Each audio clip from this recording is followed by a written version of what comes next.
नमस्कार दोस्तों, आपका स्वागत है यूपीपीएससी बेस्ट ऑनलाइन कोचिंग के इस यूट्यूब चैनल पर।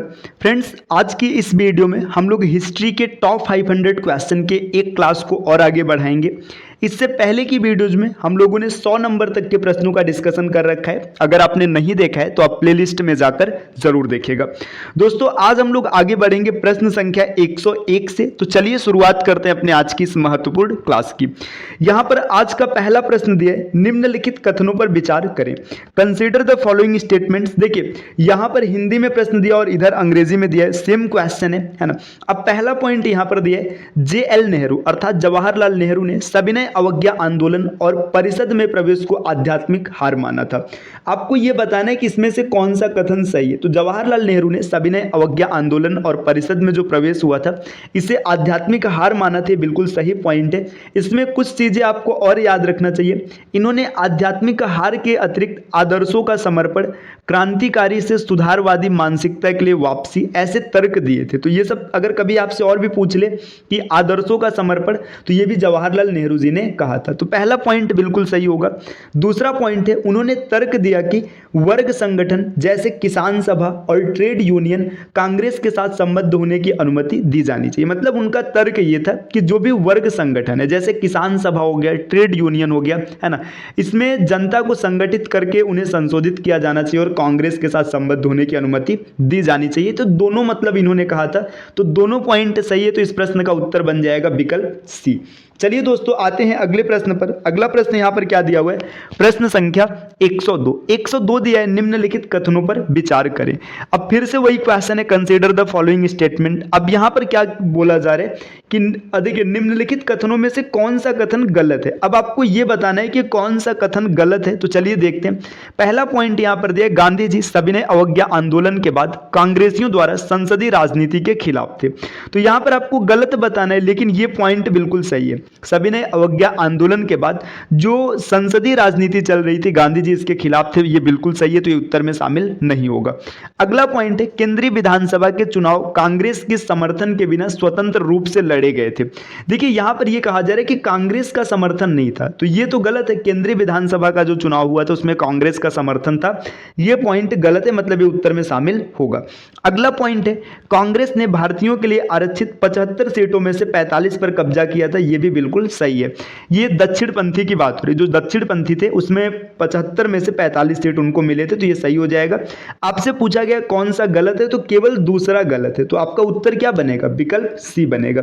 चलिए दोस्तों, आते हैं अगले प्रश्न पर। प्रश्न संख्या 103 नंबर का क्वेश्चन क्या दिया है, निम्नलिखित कथनों पर विचार करें। Consider the following statements. अब यहां पर आपको यह बताना है कि कौन सा कथन सही है, बस आपको यही बताना है।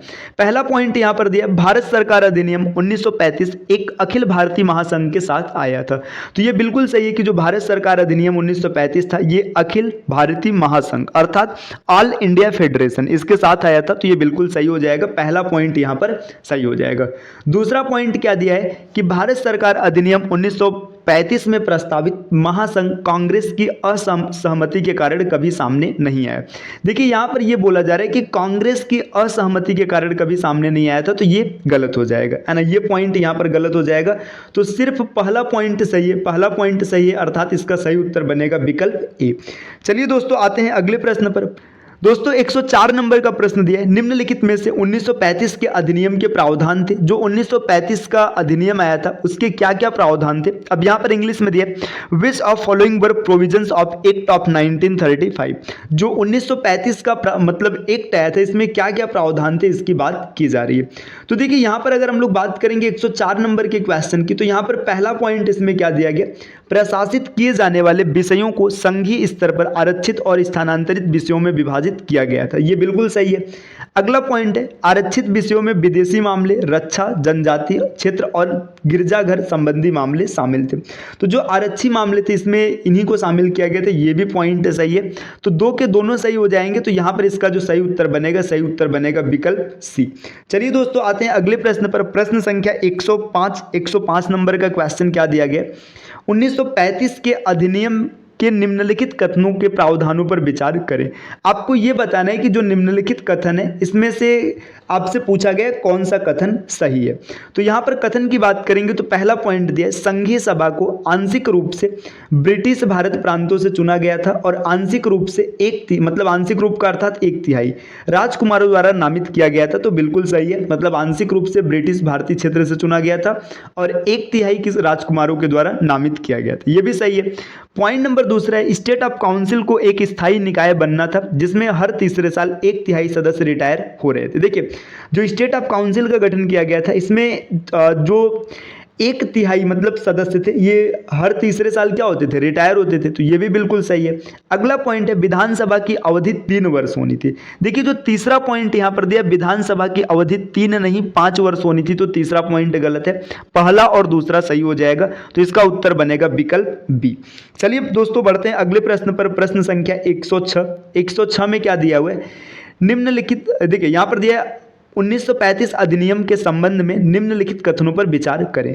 आपको बताना है कि इसमें से कौन सा कथन सही होगा, आपको सही का चयन करना है। तो चलिए हम लोग देखते हैं कौन सा कथन सही होगा। पहला पॉइंट यहां पर दिया, संघीय विधानसभा के सदस्य मंत्रियों के खिलाफ अविश्वास प्रस्ताव ला सकते थे, तो यह बिल्कुल सही है। दूसरा है, राज्य मंत्री परिषद अविश्वास प्रस्ताव नहीं ला सकती थी। जो राज्य मंत्री परिषद थी अविश्वास प्रस्ताव नहीं ला सकती थी, यह भी सही है। अब तीसरा पॉइंट दिया, धर्म आधारित और वर्ग आधारित निर्वाचकों की प्रणाली को हटा दिया गया था। तो देखिए यहां पर बताया जा रहा है कि जो धर्म आधारित और वर्ग आधारित निर्वाचक प्रणाली थी इसको हटा दिया गया था, जबकि इसे और आगे बढ़ाया गया था। तो ये तीसरा पॉइंट यहां पर गलत हो जाएगा, पहला और दूसरा सही है, तो इसका उत्तर बनेगा विकल्प बी। चलिए दोस्तों और आगे बढ़ते हैं, प्रश्न संख्या 107 पर आते हैं। 107 नंबर का क्वेश्चन यहां पर क्या दिया गया है, निम्नलिखित कथन 1935 के अधिनियम के प्रावधानों का उल्लेख करते हैं। अब देखिए यहां पर बता रहा है कि कौन सा ऐसा कथन है जो 1935 के अधिनियम के प्रावधान का उल्लेख कर रहा है। इसमें से आपको सही का चयन करना है। पहला पॉइंट दिया, प्रांतीय स्वायत्तता ने डायरकी की जगह ले ली, मतलब जो डायरकी चल रहा था उसको हटा करके प्रांतीय स्वायत्तता आ गया, ये बिल्कुल सही है। प्रांतों को स्वतंत्र वित्तीय शक्तियां और संसाधन दिए गए, ये भी बिल्कुल सही है। प्रांतीय सरकारें अपनी सुरक्षा के लिए पैसा उधार नहीं ले सकती थी। देखिए यहां पर यह कहा जा रहा है कि जो प्रांतीय सरकारें हैं ये पैसा उधार नहीं ले सकती थी, जबकि वहां पर प्रावधान किया गया था कि प्रांतीय सरकारें पैसा उधार ले सकती थी। तो तीसरा पॉइंट गलत हो जाएगा, पहला और दूसरा सही, अर्थात विकल्प बी भी इसका उत्तर बनेगा। चलिए दोस्तों आते हैं अगले प्रश्न पर, प्रश्न संख्या 108। 108 पर दिया निम्नलिखित कथन 1935 के अधिनियम के प्रावधानों का उल्लेख करते हैं। तो अब चलिए 108 को देखते हैं इसमें कौन सा उत्तर सही होगा, जो आपको सही है यही बताना है। पहला पॉइंट दिया, इस अधिनियम ने, मतलब अधिनियम ने आंतरिक विकास की कोई संभावना नहीं होने के साथ एक गैर लचीला संविधान प्रदान किया था, यह बिल्कुल सही पॉइंट है। दूसरा पॉइंट है, संशोधन का अधिकार वायसराय के पास सुरक्षित है। देखिए यह कहा जा रहा है कि जो संशोधन का अधिकार है ये वायसराय के पास था, जबकि 1935 का जो प्रावधान किया गया था इसमें संशोधन का अधिकार जो था ये ब्रिटिश संसद के पास था, न कि वायसराय के पास। तो दूसरा पॉइंट गलत है, यहां पर सही उत्तर बनेगा केवल एक, विकल्प ए। दोस्तों आते हैं अगले प्रश्न पर, प्रश्न संख्या 109। 109 में दिया है 1935 के अधिनियम के निम्नलिखित प्रावधानों पर विचार करें। अब यहां पर जो प्रावधान है इसमें विचार करना है और आपको अंतिम में बताना है कि इसमें से कौन सा कथन सही होगा। तो चलिए देखते हैं। पहला पॉइंट दिया, इस अधिनियम ने ब्रिटिश भारतीय आबादी के 54% को मताधिकार दिया था। देखिए यह बताया जा रहा है कि जो ब्रिटिश भारतीय आबादी थी इसमें 54% को मताधिकार दिया गया था। तो यहां पर यह गलत है, ये जो मताधिकार मिला था ये 14% को मिला था, 54% को नहीं मिला था। आगे इस अधिनियम ने सांप्रदायिक निर्वाचकों की प्रणाली को विस्तार दिया। अभी पीछे के प्रश्न में हम लोगों ने इसको पढ़ा है, ये सही होगा। इस अधिनियम ने अलगाववादी प्रवृत्तियों को बढ़ावा दिया जिसका समापन भारत के विभाजन में हुआ, यह भी सही है। आप देखते हैं 1947 में भारत 2 भागों में विभाजित हो गया। तो दूसरा और तीसरा यहां पर सही होगा, विकल्प बनेगा सी। दोस्तों आते हैं अगले प्रश्न पर, प्रश्न संख्या 110। अंग्रेजों ने 1935 के सुधार की शुरुआत के विषय में निम्नलिखित में से कौन सा कथन गलत है। मतलब जो 1935 का सुधार है तो इसमें से कौन सा कथन गलत है। ये 4 पॉइंट दिए, ए, बी, सी और डी। इसको आप देखिएगा और इसका सही उत्तर क्या होगा आप ये कमेंट करके बताइएगा। तो दोस्तों ये हिस्ट्री के टॉप 500 क्वेश्चन की एक और क्लास यहाँ से डन होती है। अगली क्लास में हम लोग प्रश्न संख्या 111 से आगे बढ़ेंगे। तो चलिए फिर मिलेंगे आपसे नेक्स्ट वीडियो में कुछ नए क्वेश्चंस के साथ। तब तक के लिए नमस्कार।